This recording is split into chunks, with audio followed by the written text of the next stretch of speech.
स्वागत है भाई आप सभी लोगों का एक नई वीडियो में। मैं हूं अभी मोरक्को की सबसे नॉर्दर्न मोस्ट सिटी जो कि बिल्कुल यूरोप के पास है। इसका नाम है टैंजियर। कल हम आ गए थे ट्रेन लेके, बुलेट ट्रेन आती है यहाँ तक।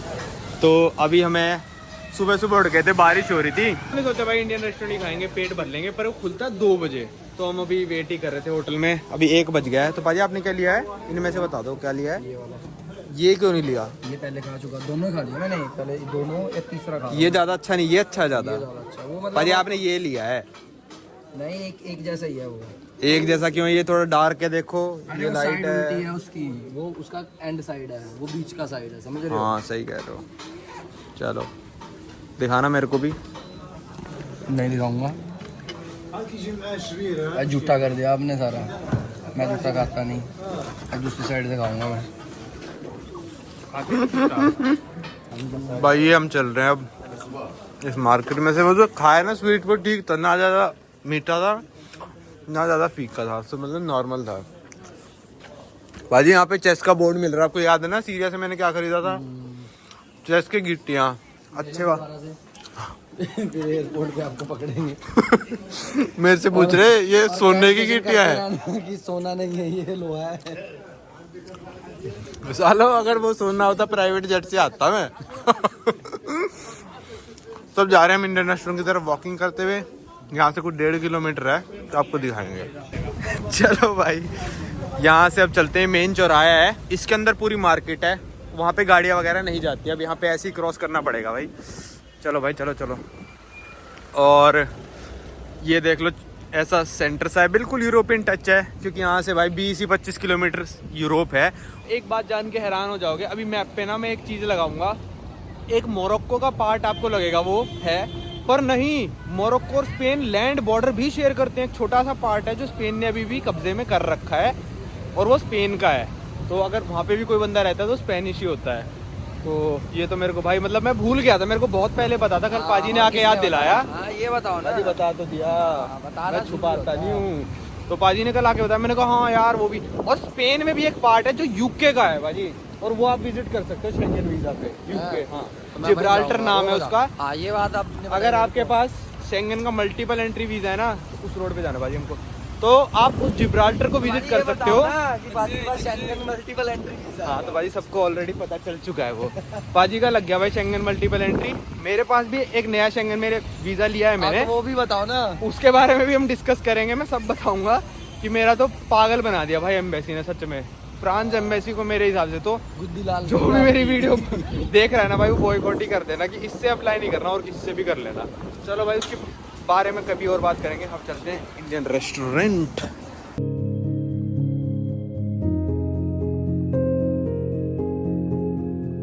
भाई देखो वो सामने मेडिटेरियन सी, और वो जाने लग रहा है शिप। वही शिप जाता है भाई यहाँ से स्पेन। ऐसा ही रंग का है जो मैंने कल देखा था, पर बहुत महंगी टिकट है। मेरे को वर्थ तब लगेगा जब आपके बहुत सारा सामान हो ना, तब शिप में चले जाओ, वरना जो सस्ती फ्लाइटें चलती है ना। कल हमने यहाँ से मोरक्को से पेरिस की फ्लाइट बुक करा रखी है कुल $30-32 में, और ये तो सिर्फ स्पेन के मतलब नीचे वाले शहर तक छोड़ेगी आपको। 40 यूरो की टिकट है जो मैंने ऑनलाइन पढ़ा, कंफर्म नहीं हूँ मैं। काफ़ी लोग जाते हैं। तो अगर आपका बैगेज बहुत सारा है ना तो आप चले जाना, बैगेज नहीं है तो फिर भाई फिर तो 15-20 यूरो में तो फ्लाइट ही चलती है, पर आपको एक्सपीरियंस लेना तो भी जा सकते हो। यहाँ से चल रहे हैं भाई, यहाँ तोपे रख दी इन्होंने। भाई ये देखो बाटा का शोरूम है यहाँ पे। इसके बारे में एक चीज़ बताता हूँ मैं।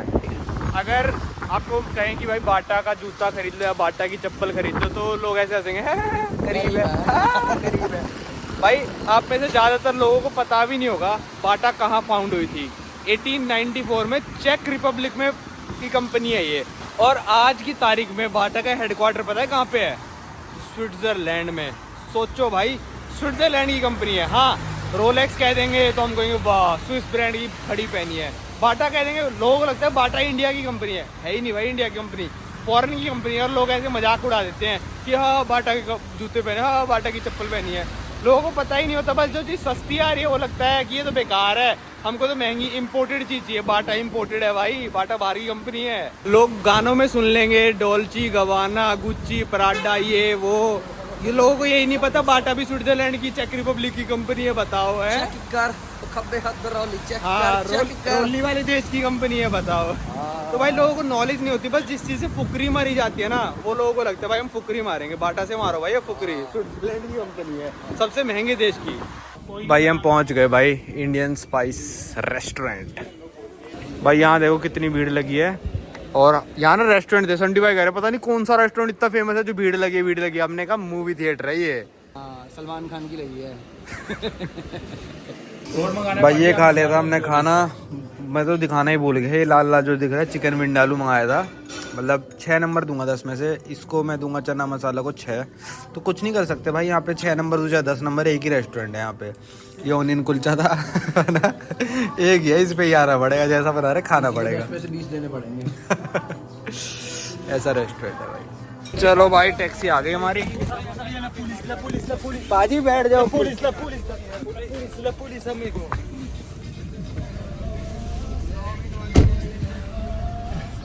तो भाई आज नया दिन था, कल कुछ भी नहीं कर पाया क्योंकि पूरे दिन बारिश हो रही थी, तो आज भी हमने कुछ नहीं करा, बस रेस्टोरेंट जाके खाना वाना खाया। तो अब जा रहे हैं एयरपोर्ट की तरफ। जनरली जो टैक्सीज होती हैं उनका फिक्स है, तो उनका फिक्स है 150 एयरपोर्ट, और मैंने कहा 90 ही बचे हमारे पास, उसमें चलना हो चल रहे। तो कहता ठीक है चल रहा हूँ। तो अब जा रहे हैं एयरपोर्ट जाके बताऊँगा कहाँ की फ़्लाइट है। भाई ये पहुँच गए हम Ibn Battuta airport. Ibn Battuta आपको पता होगा भाई, किसी को नहीं पता तो बता देता हूँ। वैसे तो दुबई में एक मॉल भी है इबन बतूता मॉल करके, इस शहर में भी इबन बतूता मॉल करके। इबन बतूता जो थे वर्ल्ड के सबसे बड़े ट्रैवलर जो आज तक के माने जाते हैं, तो उन्हीं के नाम से एयरपोर्ट है, क्योंकि वो इसी शहर में पैदा हुए थे, टैंजियर में। अब टेंगर लिखते हैं, टेंजियर मेरे को अभी तक नहीं पता, यहाँ से हम जा रहे हैं अब। तो शहर काफ़ी अच्छा है, कोस्टल सिटी है, 1-2 दिन आके आप एंजॉय कर सकते हो। हमने फ़्लाइट बुक कराई है रायन एयर से। फ़्लाइट पड़ी है मेरे को $53 with check in bag, cabin में। रायन एयर की पॉलिसी होती है, कैबिन में छोटा इतना सा बैग लेके जा सकते हो जो कि आपकी सीट के नीचे आ जाए, ऊपर नहीं रख सकते उसको। अगर आपको ऊपर वाला बैग लेके जाना है तो ऐसे वाले बैग के लिए आपको अलग से खरीदना पड़ेगा, जो कि आप मैक्सिमम 10 kg का लेके जा सकते हो, फिर उसके ऊपर चेक इन बैग खरीद सकते हो आप। तो मैंने खरीद रखा, संटी भाई ने ये वाला बैग भी नहीं खरीद रखा। तो चलते हैं, रायन एयर की बड़ी पॉलिसीज़ है भाई, बोर्डिंग पास पहले प्रिंट करके लाओ, ये करो वो करो। अंदर जाके देखते हैं। ये आ गया एयरपोर्ट टेंगर इबन बतूता।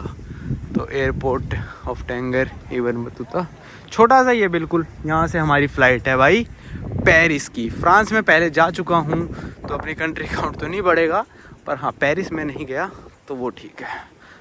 तो भाई यहाँ पे लगी हुई है पेरिस की फ़्लाइट 7:25 की हमारी, पेरिस ब्यूवेस। अब ये ना स्कैम सा कर देते हैं, ब्यूवेस जो एयरपोर्ट है ना पेरिस से लगभग 100 किलोमीटर दूर है। ये मेरे को ध्यान नहीं आया बुक करते हुए, वरना हम नॉर्मल पेरिस वाले पे ही करते। चलो चेक इन ओपन है 1 से 3 पे, और चलते हैं। भाई वो था रायन एयर का बोर्डिंग गेट, और हमको बहुत ही एक स्पेशल बोर्डिंग पास मिला है भाई, देखना। वो कह रही है आपको प्रिंट करके लाना चाहिए था, इसलिए मैंने आपको ऐसे लिख के दे दिया, आप लाए नहीं, कुछ भी नहीं बोली। मतलब ऑनलाइन चेक इन तो आपको करना ही पड़ेगा, अगर वो नहीं करोगे तो फिर फंस जाओगे। तो ऐसा है। मेरे से रिटर्न टिकट, होटल बुकिंग कुछ भी नहीं मांगा भाई यहाँ पे। तो सही बताऊँ तो सिर्फ वीज़ा पूछा और कहती चलो। ये बैठे संटी भाई, ये इमिग्रेशन वाला जाने लग रहा है। भाई कितनी देर बाद आया हूँ मैं, बता दो खुद ही। मैं तो चाय पीने जा रहा था, मेरे को पता है आपका तो रोज का है। अभी मेरे साथ मोरक्को एयरपोर्ट पे क्या हुआ, कह रही ये तो रोज का काम है, क्योंकि भाई इस नीली किताब के साथ ट्रैवल करता हूँ ना मैं, जिसके ऊपर रिपब्लिक ऑफ इंडिया लिखा है। अब लोग ज्ञान दे देंगे मेरे को कि भाई तेरे को इतनी दिक्कत है तो छोड़ दे, पाकिस्तानी की सिटीजनशिप ले ले, बांग्लादेशी की ले ले, अफगानिस्तान की ले ले, तेरे को नहीं पता इंडिया का पासपोर्ट कितना स्ट्रॉन्ग है। मैं बताऊँ कितना स्ट्रॉन्ग है।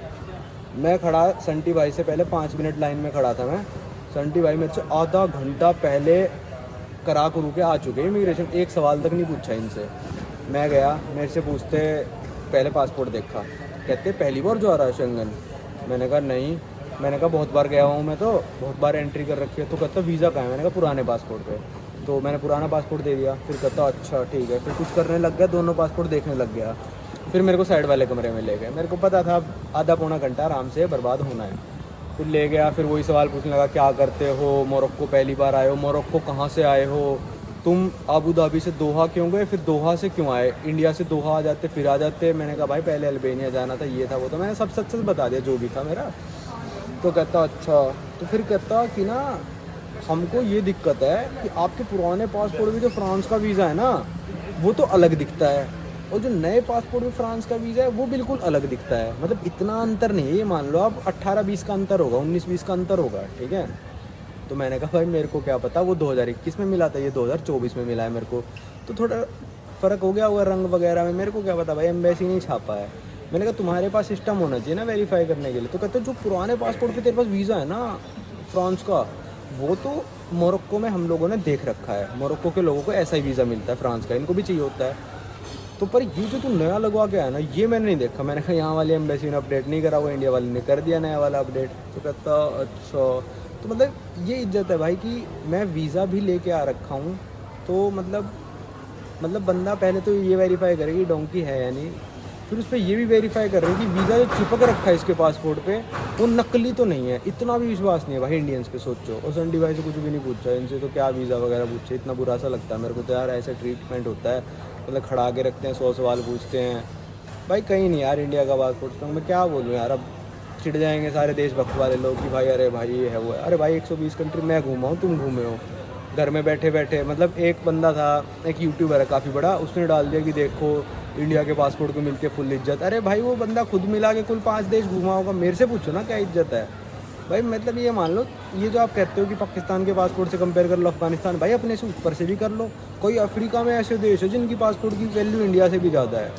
तो भाई क्या करें, अब लोग कहेंगे डोंकी वालों की वजह से हो रहा है, ये हो रहा है, वो हो रहा है। चलो चलते हैं फ्रांस, मेरे को इतना कुछ दिक्कत नहीं है, पर मैं रियलिटी चेक देता हूँ कि भाई क्या इज्जत है, क्या कितनी रह गई मेरी इज्जत बताओ। हाँ सबके सामने मेरे भाई बैग खुलवा के देख रहे हैं कि क्या लेके जा रहे हो, पहली बार जा रहे हो, 100 सवाल कमरे में ले गए, 4 बार बुलाया, 4 इमिग्रेशन वाले आ गए, क्या इज्जत रह जाती है भाई। फिर सब मेरे को ऐसे देख रहे थे जैसे पता नहीं क्या भाई, मैं ये आतंकवादी हूँ क्या। चलो ठीक है भाई, ये एयरपोर्ट है इनका टैंगरविल का, और इन्हीं में से किसी गेट पे से जाएगी अपनी फ़्लाइट, मतलब ये नाम के गेट हैं। तो चलो चलते हैं कैफ़े में, कुछ कॉफ़ी वगैरह पी लेते हैं मैं और संटी भाई संटी भाई जा रहे हैं अमेरिकन पासपोर्ट, पुअर लोग नॉन प्रायोरिटी में, जाऊंगा प्रायोरिटी लेन में क्योंकि पैसे एक्स्ट्रा दिए हैं। तो थोड़े लेट है फ़्लाइट, कोई नहीं, हमको जल्दी जाके क्या ही करना था। भाई देखो रायन एयर है ना, बजट एयरलाइन है, इस बंदे से बोला कि वहाँ पे लड़ाई भी हो गई भाई किसी की कि आपका बैग बड़ा है आप नहीं जा सकते। तो देखो बंदा यहीं कपड़े पहनने लग गया। भाई ये खड़ा अपना प्लेन, मैं आपको बता देता हूँ अभी क्या हुआ। भाई एक आंटी थी बूढ़ी सी, बहुत ही छोटे छोटे बैग थे यार सही बताऊँ तो, पर यार रायन एयर के रूल्स आर रूल्स, ठीक है भाई। आंटी को ना रुला दिया बिल्कुल, मतलब ये मान लो आंटी के आंखों में से आंसू निकल गए। मेरे मन कर रहा था कि मदद कर दूं क्योंकि मेरा बैगेज कम था, पर वो कह रहे नहीं आप मदद नहीं कर सकते। मैंने पूछा भी कि मैं कर देता हूँ, मेरे बैग में डलवा दो। भाई रुला दिया, मतलब बिल्कुल आंसू निकल गए आंटी के, तो बड़ा बुरा लगा मेरे को। चलो कोई नहीं भाई, एयरपोर्ट देख लो कैसा, पीछे एयरपोर्ट है, यहाँ से पैदल निकल के आ गए क्योंकि एक टाइम पे यहाँ से एक ही फ़्लाइट डिपार्ट होती है, तो मतलब यहीं पे आ जाते हैं। बस भी है वैसे इनके पास, अगर 3-4 फ़्लाइट आ जाएँ तो ये एयरपोर्ट आप देख लो। मेरे को एक ने टोक भी दिया एक बंदे ने कि यहाँ वीडियो मत बनाओ, यहाँ लेडीज़ हैं, ये हैं वो है। मैं कहा अच्छा भाई ठीक है। पहुँच गए भाई पेरिस, मतलब ऐसे एयरपोर्ट पे जो कि पेरिस से 110 किलोमीटर दूर है। उतर के देखते कैसे जाना है शहर में। भाई यहाँ तो ये वाला एयरपोर्ट भी ऐसा ही है कि ना बस आई ना कुछ, पैदल ही चल के जाने लग रहे हैं लोग। जिस एयरपोर्ट से चढ़े वो भी ऐसा ही, सोचो पेरिस में आप सोच सकते हो ऐसा। चलो इमिग्रेशन करा के फिर मिलते हैं। भाई यहाँ पहुँच गए हम पेरिस के बुएस एयरपोर्ट पे। अभी ऐसा एयरपोर्ट है भाई बिल्कुल चीप सा, देखा आपने कैसा है, पर इमिग्रेशन ऐसा हुआ, पासपोर्ट लिया, स्कैन करा, वीज़ा पेज खोला, कट। मैंने तो उसको बोल भी दिया वीज़ा इमिग्रेशन वाले को कि क्या इमिग्रेशन किया। मैंने कहा wow it was so easy, मतलब ये मान लो 10 सेकंड ही लगे होंगे भाई सच में। मैंने तो कुछ बोला ही नहीं ना, उसने कुछ पूछा, एक शब्द नहीं पूछा। मैं तो रिटर्न टिकट ये सब करा रखी थी मैंने, पेरिस से ही करा दी थी रिफंडेबल वाली। जाना था हमको कहीं और, पेरिस तो हम ऐसे ही आ गए संटी भाई की डिमांड पे, क्योंकि संटी भाई कह रहे थे कि एक दिन यार आईफिल टावर भी देख ही लेते हैं। मैंने कहा यार देखी तो आज तक मैंने भी नहीं आईफिल टावर। मैंने कहा चलो देख लेंगे कोई नहीं। तो आज का दिन है, कल का पूरा दिन है, और परसों सुबह हम यहाँ से अगले देश चले जाएंगे। वो आपको पता चल जाएगा भाई कहाँ जा रहे हैं। मैं गया नहीं उस देश में, यूरोप में ही और वो देश। तो अब यहाँ से यहाँ से सीधी बस जाएगी भाई कोई पेरिस की तरफ, वो ढूंढनी है हमको। 17 यूरो की बस जाती है। ये एयरपोर्ट है भाई 110 किलोमीटर दूर पेरिस से, तो सस्ते एयरपोर्ट का ये रहता है, 17 यूरो में बस जाएगी। तो अगर मतलब ये टिकट हमको 50 यूरो की पड़ी है तो ये मान लो 77 यूरो हो गई है। तो बस में बैठते हैं, फिर पेरिस का होटल आज का बुक भी नहीं कर रखा, वो बुक करेंगे। चलो ढूंढते हैं बस कहाँ से मिलेगी। भाई यहाँ पे टर्मिनल भी है, एक टर्मिनल और वो रहा टर्मिनल 2। तो रात को बंद हो जाता है एयरपोर्ट, मैंने पढ़ लिया था, क्योंकि हम सोच रहे थे भाई सुबह सुबह यहाँ से पास से ना ट्रेन भी चलती है जो कि पेरिस जाती है, मतलब वो आपको देखना पड़ेगा, चेंज वेंज करके जानी पड़ती है। तो मैंने कहा था रात को यहीं रुक जाएंगे, पर मैंने पढ़ा ये एयरपोर्ट बंद हो जाता, आपने हाल देखे ही थे। पर यार क्या स्मूथ इमिग्रेशन थी, एक सवाल नहीं यार। यहाँ पे देखो, मैं जो होता है सच बता देता हूँ कि भाई नहीं पूछा मैं से, पता है क्यों नहीं पूछा होगा, मैं बताता हूँ आपको। क्योंकि जैसे ही मेरी हिस्ट्री डाली होगी, आया होगा भाई 5-6 बार जा चुका, ये फिंगरप्रिंट से सब कुछ आ जाता है। फिंगरप्रिंट लिए ही नहीं मेरे, वो मेरा लेटेस्ट वीज़ा से ही सब कुछ लिंक हो जाता है ना। तो उन्होंने कहा भाई, मैंने तो उसके मुंह पे कह दिया इमिग्रेशन वाली के, वाओ दैट वाज स्मूथ, वो कुछ शब्द उसके मुंह से तब भी नहीं निकला। चलो अब चलते हैं यहाँ से, बस देखते हैं मिलती है या फिर नहीं। लो भाई यहाँ पे मिलेगी आपको बस की टिकट, ये मैंने ऑनलाइन ही पढ़ लिया था, तो आपके लिए बता देता हूँ। जो एयरपोर्ट जनरली इतने दूर दूर होते हैं ना, वहाँ से पक्का एक शटल बस चलती है, 17 euro one way, 30 euro return ticket. तो भाई ये है पेरिस यूएस एयरपोर्ट से पेरिस की टिकट, तो ये 18 यूरो की, ऑनलाइन खरीदते हो तो 1.1 यूरो और सस्ती पड़ती है, मतलब आपको लगभग 100 रुपये और सस्ती पड़ती है। पर हमने जल्दी जल्दी में ले ली क्योंकि बस आ चुकी है, 22:40 पे चलती है यहाँ से बस। पे सिस्टम क्या है ना कि एयरपोर्ट इतना छोटा सा है, ठीक है, तो एक फ़्लाइट लैंड होती है, फ़्लाइट लैंड होने के हिसाब से बस चलेगी, और पेरिस से जो यहाँ फ़्लाइट आती है ना, वो फ़्लाइट उड़ने के हिसाब से वहाँ से बस चलती है। भाई ये आ गई हमारी बस, एरो बस पेरिस बोअस। चलो बैग रख के बैठते हैं अंदर, लगभग 1 घंटा 15 मिनट की जर्नी होगी। तो भाई यहाँ उतार दिया बस वाले ने, पीछे बस खड़ी है। अब यहाँ से मेट्रो लेके हम जाएंगे अपने हॉस्टल। तो टाइम हो रहा है लगभग 12:15, आखिरी मेट्रो चलती है यहाँ से 12:45 के करीब, तो हमारे पास काफ़ी सही टाइम बचा है। यहाँ से मतलब ये मान लो 15 एक स्टेशन हमको मेट्रो में जाना है, तो आधा घंटा और लगेगा। भाई यहाँ से चल रहे हैं, मेट्रो ढूंढ रहे हैं, मेरे हिसाब से इसके अंदर है मेट्रो। तो यार पेरिस आना फाइनली हो ही गया। फ्रांस तो मैं आ रखा हूँ पहले, और पेरिस नहीं आया था। भाई फाइनली मेट्रो स्टेशन मिल गया है, जल्दी चलते हैं भाई, वरना मेट्रो की टाइमिंग ख़त्म हो जाएगी। भाई यहाँ से ले ले टिकट, आ गई 2.15 यूरो, 2.15 यूरो की एक टिकट है, आ जाओ।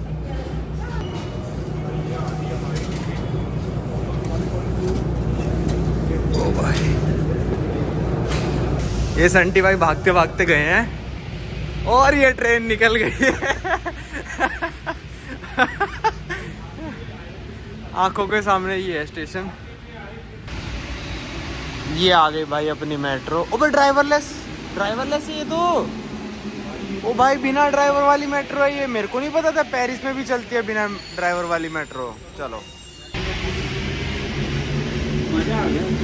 भाई ड्राइवरलेस मेट्रो, इसमें अब जाना है हमको 8 स्टॉप्स।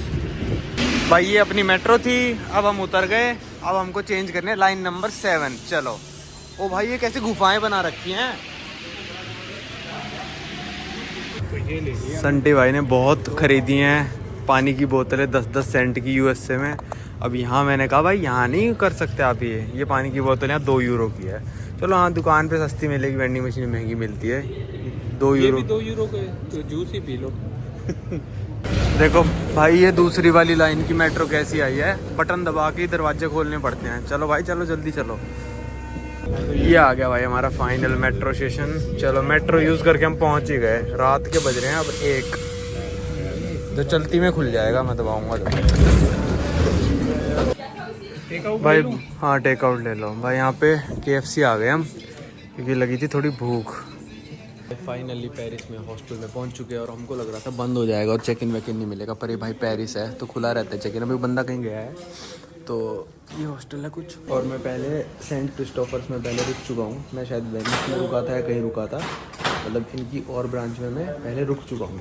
मेरे को नॉर्मली लगा था ये, और यहाँ पे मिला हमको ये 25 यूरो पर पर्सन पर डे। एक ही रात का कराया, कल हम चेंज करेंगे क्योंकि एक पहले करा रखा था हमने। तो भाई इस वीडियो को रखते ही तक, अब आपको मिलेंगे अगली वीडियो।